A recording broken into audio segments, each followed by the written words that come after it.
अधिकांश मानिसहरू पैसा बढ्नुभन्दा ठिक अगाडि नै हार मान्छन्, किनकि उनीहरूलाई कम्पाउन्ड इन्ट्रेस्टको जादु देख्न धैर्यता हुँदैन। सुरुका दिनमा लगानीको प्रतिफल निकै ढिलो र नगर्ने देखिन्छ, जसले गर्दा धेरैलाई आफ्नो मेहनत खेर गइरहेको जस्तो लाग्छ।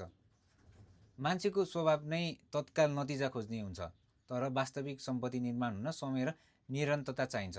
जबसम्म लगानीले गति लिन थाल्छ, त्यति बेलासम्म धेरैले बिचैमा पैसा निकालेर विलासितामा खर्च गरिसकेका हुन्छन्। वास्तवमा पैसा बढ्ने प्रक्रिया एउटा बाँसको बिरुवा जस्तै हो, जुन धेरै वर्षसम्म जमिनमुनि जरा फैलाउन व्यस्त हुन्छ र बाहिर केही देखिँदैन, तर एकपटक निस्किएपछि निकै छिटो उचाइ लिन्छ।